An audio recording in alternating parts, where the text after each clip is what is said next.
पाठ 7 संज्ञा तथा संज्ञा की व्याकरणिक कोटियां। Noun and it's grammatical categories.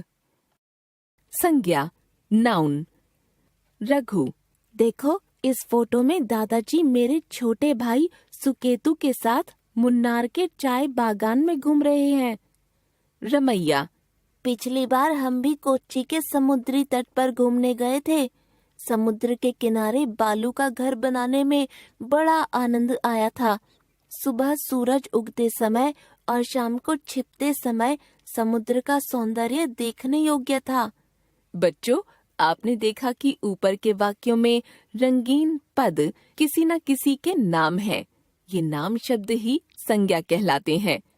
दुनिया में हर वस्तु का कुछ नाम होता है, जिन्हें हम देख सकते हैं, छू सकते हैं, महसूस कर सकते हैं।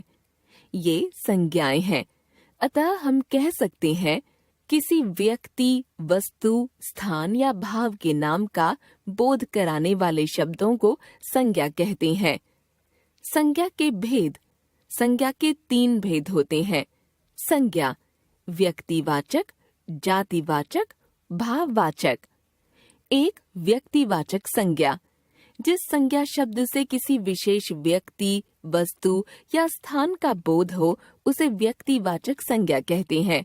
जैसे महात्मा गांधी जी दांडी यात्रा के लिए निकल पड़े थे।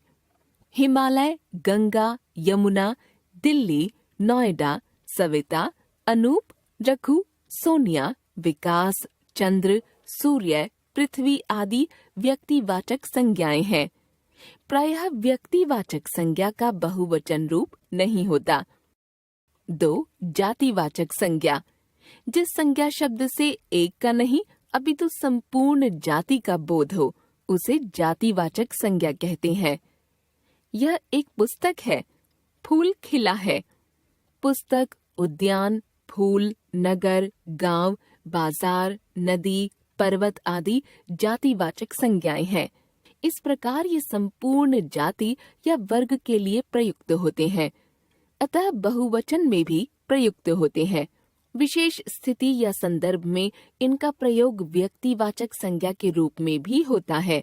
जैसे पंडित जी का जन्मदिन बाल दिवस के रूप में मनाया जाता है। यहाँ पंडित जातिवाचक संज्ञा शब्द का प्रयोग व्यक्तिवाचक संज्ञा के रूप में हुआ है तथा यह जवाहरलाल नेहरू का बोध करा रहा है। कुछ विद्वान इनके अतिरिक्त संज्ञा के 2 अन्य भेद मानते हैं। 1 समुदायवाचक, 2 द्रव्यवाचक। समुदायवाचक, जिस संज्ञा शब्द से किसी समूह का बोध होता है, उसे समुदायवाचक संज्ञा कहते हैं। जैसे परिवार, भीड़ आदि।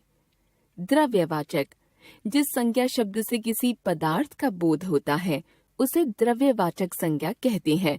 जैसे सोना, चांदी, लोहा, तांबा आदि। विशेष भाववाचक संज्ञा का प्रयोग जब बहुवचन में होता है, तब वह जातिवाचक संज्ञा बन जाती है। जैसे उनकी अच्छाइयों ने मुझे उनका गुलाम बना रखा है, जातिवाचक। राघव में कुछ तो अच्छाई होगी, भाववाचक। 3 भाववाचक संज्ञा, जिस संज्ञा शब्द से किसी व्यक्ति, वस्तु या स्थान के गुण, दोष, दशा या स्थिति का बोध हो, उसे भाववाचक संज्ञा कहते हैं। वाराणसी में गंगा का सौंदर्य अद्भुत है। पैर में पीड़ा बढ़ती जा रही थी। भाववाचक संज्ञाओं को देखा या छुआ नहीं जा सकता, केवल अनुभव किया जा सकता है। कुछ संज्ञाएं मूल रूप से ही भाववाचक संज्ञाएं होती हैं, जैसे सत्य, घृणा, सुख, दुख, क्षमा, हर्ष आदि। कुछ भाववाचक संज्ञाएं अन्य शब्दों से बनाई जाती हैं। भाववाचक संज्ञाएं 5 प्रकार से बनाई जा सकती हैं। क जातिवाचक संज्ञा से माता, मातृत्व, व्यक्ति, व्यक्तित्व, देव, देवत्व, सज्जन, सज्जनता, दास, दासता, स्त्री, स्त्रीत्व, मित्र, मैत्री, मित्रता, बच्चा, बचपन, दानव, दानवता, गुरु, गुरुत्व, गुरुता, पुरुष पुरुषत्व पौरुष, कवि कवित्व। सर्वनाम से निज निजत्व निजता, अपना अपनत्व अपनापन, मम ममत्व ममता, अहम अहंकार, स्व स्वत्व, आप आपा। विशेषण से मीठा मिठास, एक एकता, प्यासा प्यास, अनेक अनेकता, खट्टा खटास, महान महानता, ऊंचा ऊंचाई, कठिन काठिन्य कठिनता, भला भलाई, गंभीर गांभीर्य गंभीरता, सुंदर सौंदर्य सुंदरता, कुशल कौशल कुशलता। क्रिया से लिखना लिखाई, सोचना सोच, मुस्कराना मुस्कराहट, पढ़ना पढ़ाई, जीतना जीत, मिलाना मिलावट, चढ़ना चढ़ाई, दौड़ना दौड़, गिराना गिरावट, बचना बचाव, हारना हार, रोकना रुकावट, फैलना फैलाव, चमकना चमक, चलना चाल, बहना बहाव, हंसना हंसी, बुनना बुनावट। अव्यय से समीप सामीप्य, मना मनाही, निकट निकटता, ऊपर ऊपरी, दूर दूरी, धिक धिक्कार। एक बार फिर से, किसी व्यक्ति वस्तु स्थान या भाव के नाम को संज्ञा कहते हैं। संज्ञा के 3 भेद होते हैं, 1 व्यक्तिवाचक, 2 जातिवाचक, 3 भाववाचक। जिस संज्ञा शब्द से किसी विशेष व्यक्ति वस्तु या स्थान का बोध हो उसे व्यक्तिवाचक संज्ञा कहते हैं। जिस संज्ञा शब्द से संपूर्ण जाति का बोध हो उसे जातिवाचक संज्ञा कहते हैं। जिस संज्ञा शब्द से किसी व्यक्ति वस्तु या स्थान के गुण दोष दशा या स्थिति का बोध हो उसे भाववाचक संज्ञा कहते हैं। कुछ विद्वान संज्ञा के 2 अन्य भेद भी मानते हैं, 1 समुदायवाचक, 2 द्रव्यवाचक। लिंग जेंडर, जिस शब्द रूप से उसके पुरुष या स्त्री जाति के होने का पता चले उसे लिंग कहते हैं। संज्ञा विकारी शब्द है, अतः इसके रूप में लिंग वचन और कारक के कारण परिवर्तन होता है। लिंग और वचन के अनुरूप ही क्रिया का रूप होता है, अतः शब्दों के सही लिंग की जानकारी होना आवश्यक है। हिंदी में लिंग के 2 भेद होते हैं, लिंग पुल्लिंग स्त्रीलिंग। पुरुष जाति का बोध कराने वाले शब्द पुल्लिंग कहलाते हैं, जैसे बालक, लड़का, मामा, शेर, पिता, बेटा, शिक्षक आदि। स्त्री जाति का बोध कराने वाले शब्द स्त्रीलिंग कहलाते हैं, जैसे बालिका, लड़की, मामी, शेरनी, माता, बेटी, शिक्षिका आदि। विशेष अप्राणीवाचक शब्दों के लिंग की पहचान वाक्य में आए विशेषण तथा क्रिया शब्दों से की जाती है, जैसे विशेषण शब्दों से पुल्लिंग स्त्रीलिंग, ठंडा दूध, ठंडी आइसक्रीम, ऊंचा भवन, ऊंची इमारत, खट्टा आम, खट्टी इमली। क्रिया शब्दों से पुल्लिंग स्त्रीलिंग, दरवाजा खुला है, खिड़की खुली है, ताला रखा है, चम्मच रखी है, ट्रैक्टर चलता है, गाड़ी चलती है। खरगोश, भेड़िया, उल्लू, मच्छर, खटमल जैसे शब्द नित्य पुल्लिंग होते हैं। मछली, मैना, कोयल, भेड़, बुलबुल, संतान जैसे शब्द नित्य स्त्रीलिंग होते हैं। इन शब्दों में लिंग बताने के लिए नर या मादा का प्रयोग करते हैं, जैसे नर मच्छर, मादा मच्छर, नर मछली, मादा मछली आदि। कुछ शब्दों का प्रयोग के आधार पर लिंग निर्धारित होता है। पुल्लिंग स्त्रीलिंग। शिक्षा मंत्री हमारे विद्यालय में आए थे। शिक्षा मंत्री हमारे विद्यालय में आई थीं। डॉक्टर साहब 4 बजे तक आएंगे। डॉक्टर साहिबा 4 बजे तक आएंगी। राष्ट्रपति, इंजीनियर, कैशियर, मैनेजर, मंत्री आदि ऐसे ही शब्द हैं। हिंदी में पुल्लिंग शब्दों में कुछ प्रत्यय लगाकर स्त्रीलिंग शब्द बनाते हैं। अ को आ करके, पुल्लिंग स्त्रीलिंग। छात्र, छात्रा। आचार्य, आचार्या। अध्यक्ष, अध्यक्षा। भवदीय, भवदीया। वृद्ध, वृद्धा। शिष्य, शिष्या। महोदय, महोदया। बाल, बाला। प्राचार्य, प्राचार्या। अग्रज, अग्रजा। सुत, सुता। अज, अजा। अ या आ को ई करके, लड़का, लड़की। भतीजा, भतीजी। चाचा, चाची। बेटा, बेटी। हिरन, हिरनी। मामा, मामी। देव, देवी। बकरा, बकरी। सखा, सखी। अ या आ को इया करके, बेटा, बिटिया।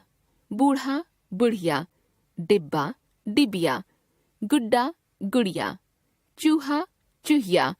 बछड़ा, बछिया। बंदर, बंदरिया। चिड़ा, चिड़िया। लोटा, लुटिया। अक को इका करके, बालक, बालिका। लेखक, लेखिका। सहायक, सहायिका। अध्यापक, अध्यापिका। सेवक, सेविका। संचालक, संचालिका। नायक, नायिका। धावक, धाविका। पाठक, पाठिका। इन जोड़कर धोबी, धोबिन। दर्जी, दर्जन। कुम्हार, कुम्हारिन। सुनार, सुनारिन। सांप, सांपिन।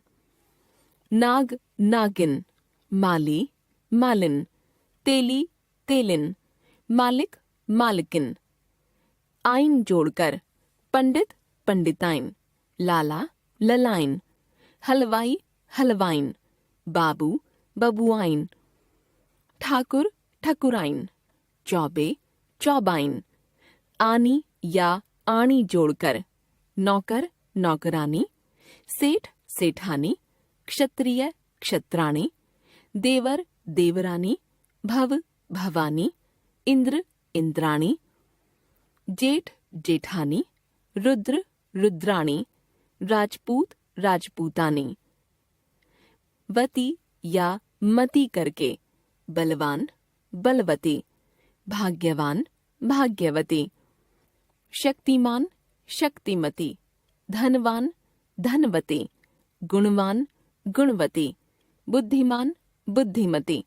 रूपवान, रूपवती। श्रीमान, श्रीमती। आयुष्मान, आयुष्मती। अन्य शब्द पति, पत्नी। कवि, कवयित्री। ससुर, सास। युवक, युवती। सम्राट, सम्राज्ञी। विधुर, विधवा। विद्वान, विदुषी। राजा, रानी। वर, वधू। पिता, माता। वीर, वीरांगना। बादशाह, बेगम। पुरुष, स्त्री। फूफा, बुआ। बैल, गाय। एक बार फिर से, जिस शब्द से पुरुष या स्त्री जाति के होने का बोध हो उसे लिंग कहते हैं। पुरुष जाति का बोध कराने वाले शब्द पुल्लिंग कहलाते हैं। स्त्री जाति का बोध कराने वाले शब्द स्त्रीलिंग कहलाते हैं। कुछ शब्द नित्य पुल्लिंग तथा नित्य स्त्रीलिंग के रूप में प्रयुक्त होते हैं। विभिन्न पुल्लिंग शब्दों में प्रत्यय जोड़कर स्त्रीलिंग शब्द बनाए जाते हैं। वचन, नंबर। टिंकू अपने मित्रों के साथ मनाली गया। वहाँ सैलानियों की भीड़ थी। एक छोटे से पार्क में मेला लगा था। मेले में तोतों के अद्भुत करतब दिखाए जा रहे थे। बंदरिया रूठ कर चल देती थी और तोता उसे मनाकर वापस लाता था। सब लोग हंस हंस कर लोटपोट हो रहे थे। ध्यान दें, इन वाक्यों में आए कुछ रंगीन शब्द एक व्यक्ति या वस्तु के बारे में सूचित कर रहे हैं, तो कुछ एक से अधिक के बारे में। शब्द का एक या अनेक होने का भाव वचन कहलाता है। अतः हम कह सकते हैं, शब्द के जिस रूप से उसके एक या अनेक होने का बोध हो उसे वचन कहते हैं। वचन के दो भेद होते हैं, एक एकवचन, दो बहुवचन। एकवचन जहाँ किसी संज्ञा शब्द से एक वस्तु अथवा एक व्यक्ति का बोध हो वह शब्द एक वचन में होता है, जैसे पत्ता, तारा, लड़का, गुब्बारा, पेड़, एक वचन। बहुवचन जहाँ किसी संज्ञा शब्द से एक से अधिक वस्तुओं या व्यक्तियों का बोध हो वह शब्द बहुवचन में होता है, जैसे पत्ते, तारे, लड़के, गुब्बारे, पेड़, बहुवचन। वचन से संबंधित प्रमुख बातें। कुछ शब्द एक वचन तथा बहुवचन दोनों में समान रहते हैं। उनके लिंग हम वाक्य प्रयोग द्वारा पहचान सकते हैं। पेड़ पर पक्षी बैठा है, एक वचन। वहाँ ऊंचा पेड़ है, एक वचन। पेड़ पर पक्षी बैठे हैं, बहुवचन। वहाँ ऊंचे पेड़ हैं, बहुवचन। देखिए कुछ और उदाहरण। चाय, छाया, पानी, याचना, क्षमा आदि। किसी व्यक्ति के प्रति आदर व्यक्त करने के लिए एक वचन के स्थान पर बहुवचन का प्रयोग होता है, जैसे आज मेरे पापा स्कूल में आए थे, दादी जी गीता पढ़ रही हैं। महात्मा गांधी सच्चे देशभक्त थे। कुछ शब्द सदा एक वचन में ही प्रयुक्त होते हैं, जैसे जनता, दूध, आकाश, भीड़, सहायता, व्यथा, वर्षा आदि। कुछ शब्द सदा बहुवचन में ही प्रयुक्त होते हैं, जैसे आंसू, हस्ताक्षर, प्राण, बाल, दर्शन, होश आदि। धातुओं का बोध कराने वाली द्रव्यवाचक संज्ञाएं तथा भाववाचक संज्ञाएं एक वचन में ही प्रयुक्त होती हैं, जैसे सोना, लोहा, चांदी, पीतल, तांबा, गर्मी, बुढ़ापा, जवानी आदि। संबंध सूचक शब्द जैसे दादा, नाना, मामा, चाचा, पापा, पिता आदि के बहुवचन रूप में ए नहीं होता। संबोधन में यो तथा ओ के स्थान पर यो तथा ओ लगता है, जैसे सुनो, साथियों, आओ बच्चों। वचन परिवर्तन। एक वचन को बहुवचन और बहुवचन को एक वचन में बदलना वचन परिवर्तन कहलाता है। वचन परिवर्तन करते समय यदि लिंग स्पष्ट हो तो परिवर्तन स्पष्ट रूप से समझ में आ जाता है।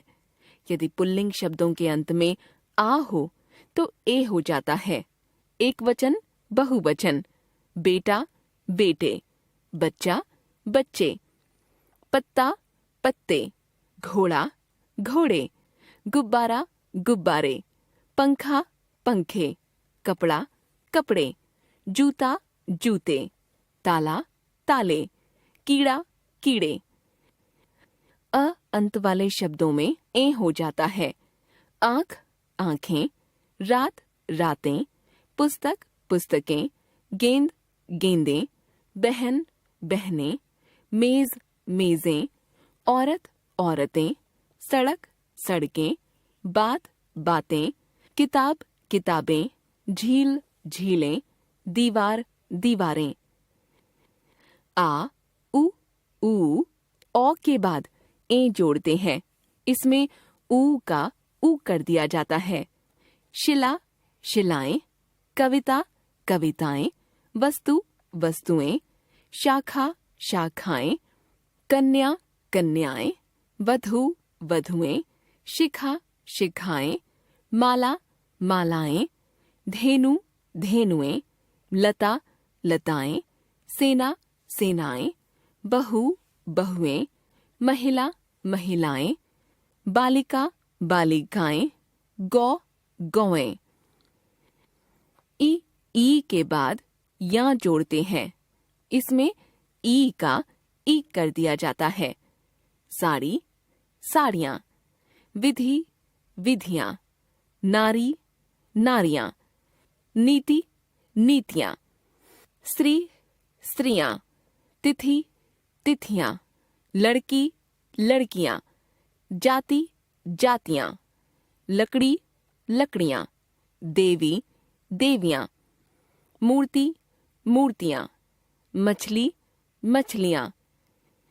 या अंत में हो तो या हो जाता है। चिड़िया, चिड़िया, गुड़िया, गुड़ियाँ, डिबिया, डिबियाँ, बुढ़िया, बुढ़ियाँ, चूहिया, चूहियाँ, बिटिया, बिटियाँ, कुटिया, कुटियाँ, लुटिया, लुटियाँ।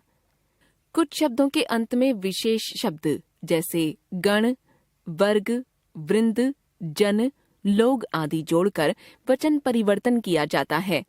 शिक्षक, शिक्षक गण, कवि, कविगण, विद्यार्थी, विद्यार्थी गण, कर्मचारी, कर्मचारी गण, पाठक, पाठक वर्ग, मजदूर, मजदूर वर्ग, युवा, युवा वर्ग, छात्र, छात्र वृंद, पक्षी, पक्षी वृंद, प्रजा, प्रजाजन, गुरु, गुरुजन, विद्वान, विद्वत जन, सभ्य, सभ्य लोग, किसान, किसान लोग।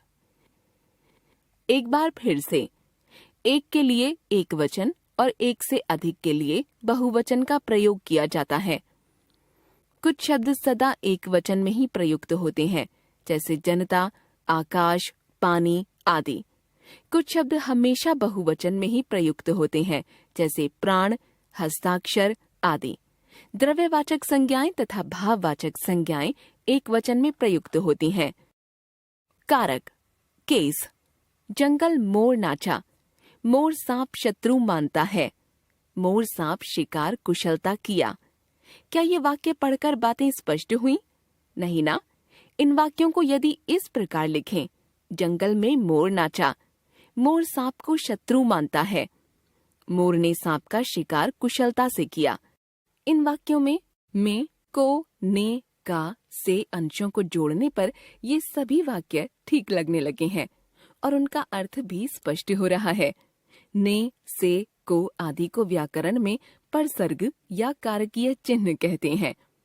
इन कारकीय चिन्हों का काम है वाक्य में आने वाली संज्ञाओं का वाक्य की क्रिया के साथ संबंध जोड़ना। इस तरह वाक्य में आने वाली प्रत्येक संज्ञा का वाक्य की क्रिया के साथ जो संबंध होता है, उसी संबंध का नाम कारक है। वाक्य में आने वाले संज्ञा या सर्वनाम शब्दों का वाक्य की क्रिया के साथ जो संबंध होता है, उसे कारक कहते हैं तथा इस संबंध को बताने वाले परसर्ग कारकीय चिन्ह कहलाते हैं। कारक, भेद, प्रभेद। वाक्य में संज्ञाओं और क्रिया के बीच अनेक प्रकार के संबंध हो सकते हैं।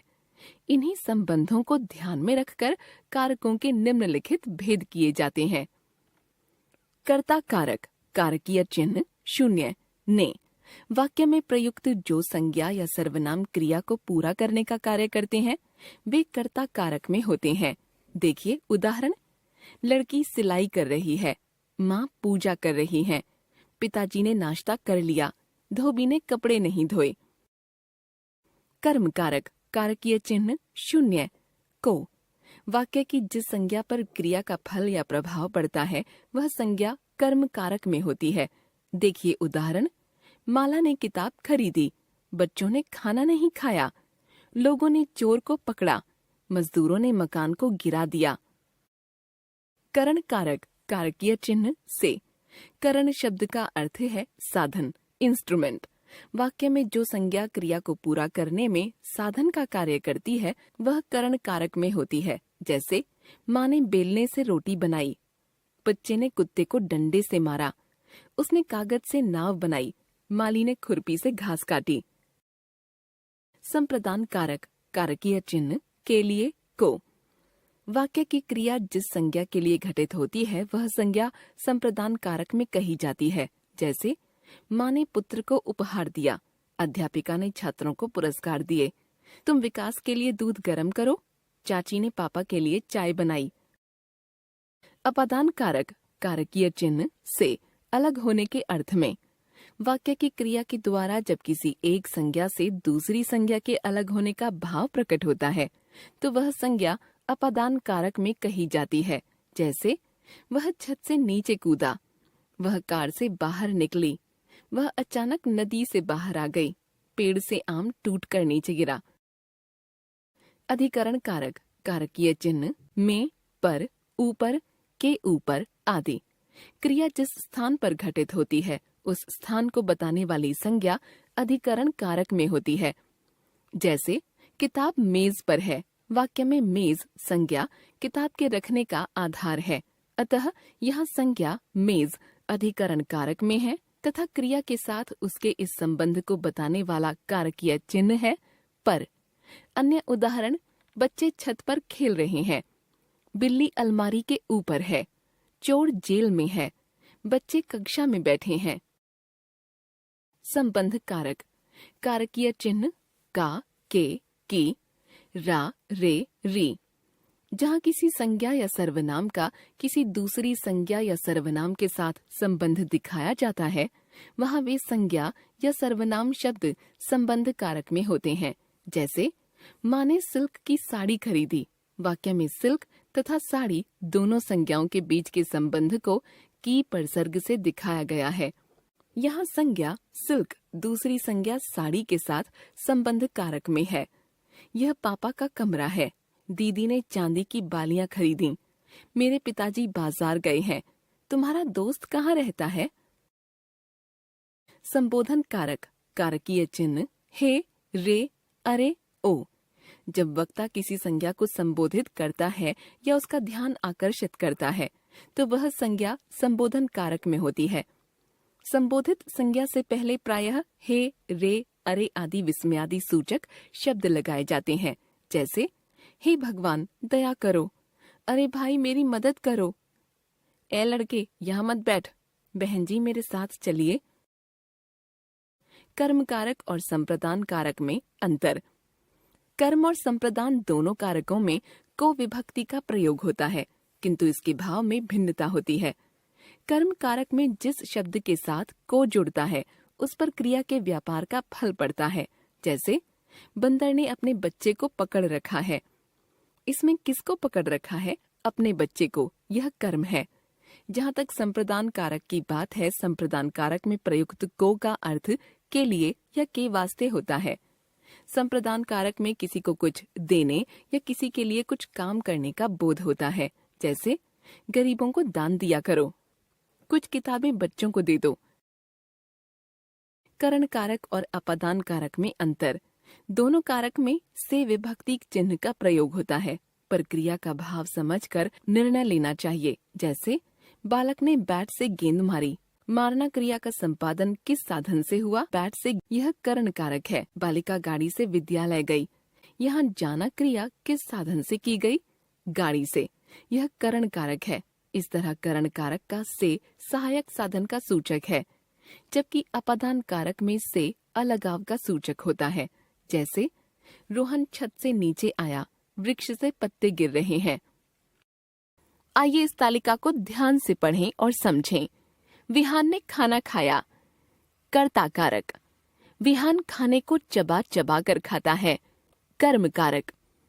विहान खाने को दांतों से चबा चबा कर खाता है, करण कारक।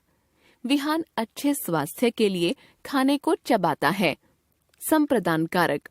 विहान रसोई से खाना स्वयं लाता है, अपादान कारक। आरव के भाई विहान ने खाना खाया, संबंध कारक। विहान हमेशा खाने की मेज पर खाता है, अधिकरण कारक।